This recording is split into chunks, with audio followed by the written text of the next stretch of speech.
Bonjour à tous, j'espère que vous allez bien. Ce matin, j'aimerais vous parler du cœur. Alors, comment savons-nous qu'un cœur ne fonctionne pas bien? Peut-être des douleurs à la poitrine, au bras, une fatigue, un cœur qui s'accélère, qui ralentit. Et tout ça nous alerte et nous pousse à aller voir un spécialiste pour faire un check-up, pour un petit peu voir ce qui va, ce qui ne va pas. Et ce cardiologue, qui est ce spécialiste, va établir un diagnostic suite à ce check-up et va définir les solutions afin que nous puissions aller mieux et que notre cœur puisse fonctionner le plus normalement possible. Et c'est ce qui va se passer un petit peu avec le roi David, où le prophète va venir le voir et ils vont discuter, on va dire même cœur à cœur, justement. Et David va se retrouver face à un miroir où il va voir l'état de son cœur et l'état de son âme. Et il va constater combien, c'est pas bon. Et le diagnostic qui est posé, et même, attention, il y a danger de mort. Et David va réaliser qu'il faut absolument qu'il se redresse et il va réaliser qu'il a attristé le cœur de Dieu, qu'il a attristé le cœur de son Créateur et il va crier à Dieu, confesser son péché. Et au travers du psaume 51, je vous invite à le lire, on voit combien, on voit cette tristesse et combien il y a le cri du cœur de David vers son Dieu. Et au verset 10, il va dire « Ô Dieu, crée en moi un cœur pur ». Et David lâche tout, il donne tout.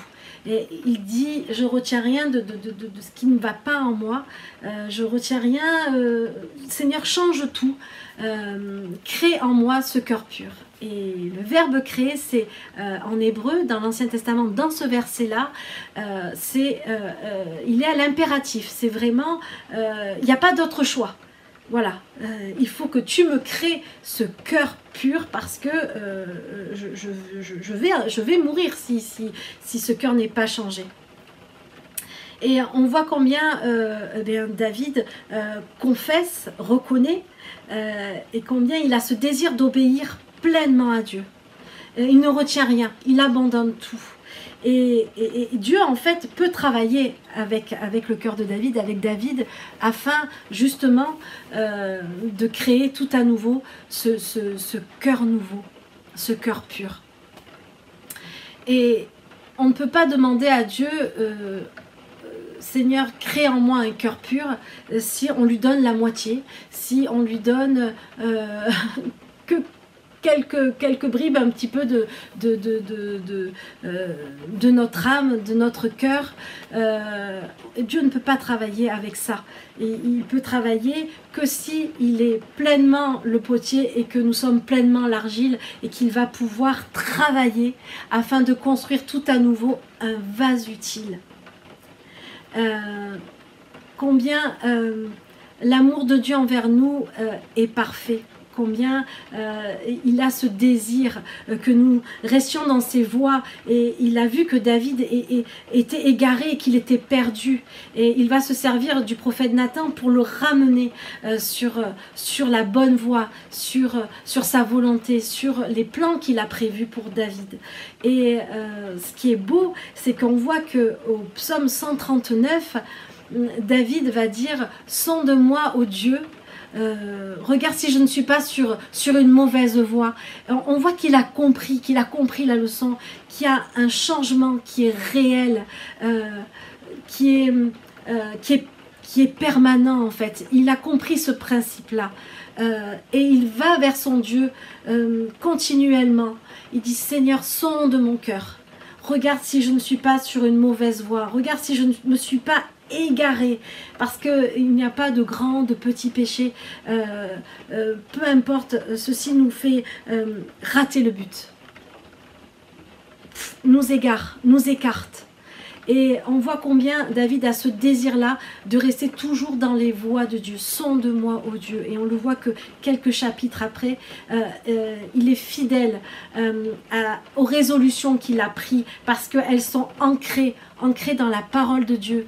Et nous, à notre niveau, qu'est-ce qui va nous permettre de faire ce check-up? Eh bien, c'est la parole de Dieu, c'est l'Esprit de Dieu, que le Saint-Esprit que Dieu nous a donné, qui va nous alerter, qui va nous montrer comme un miroir notre état spirituel. Et parfois, on a l'impression que on est dans les voies, que tout va bien. Et en fait, quand on lit à la lecture de la parole, on voit bien comme un miroir, en fait, ça nous revient comme ça que, eh bien, peut-être on s'est égaré, qu'on est à côté. Et combien nous avons besoin de dire « Oh Dieu, crée en moi ce cœur pur, renouvelle en moi un esprit bien disposé.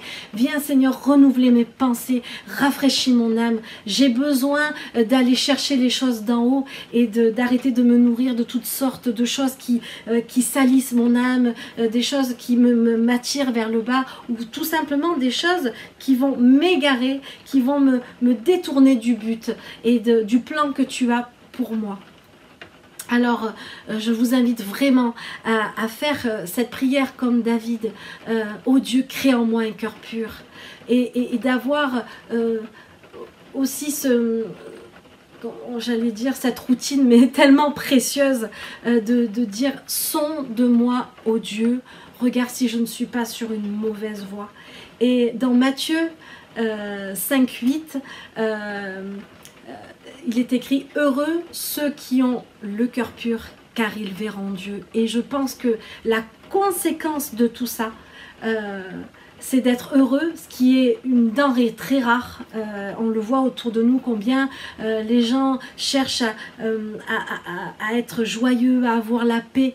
Et on voit que heureux ceux qui ont le cœur pur. Dieu nous amène une joie, Dieu nous amène une paix parce que c'est fondé sur lui.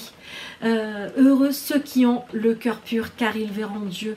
Et comment pouvons-nous avoir ce cœur pur aussi? C'est à travers Jésus, à travers son sacrifice. À quel prix il a payé afin que nous ayons cette possibilité d'avoir ce cœur pur, d'avoir ce cœur lavé et d'avoir cet accès de venir parler à notre Père. Combien c'est important de dire « Seigneur, sonde-moi, sonde mon cœur, regarde si je suis sur une mauvaise voie. » Alors je vous encourage vraiment à veiller sur votre cœur. C'est un bien précieux et Dieu nous demande de veiller sur notre cœur. Voilà, soyez bénis, soyez encouragés et je vous souhaite une très belle journée.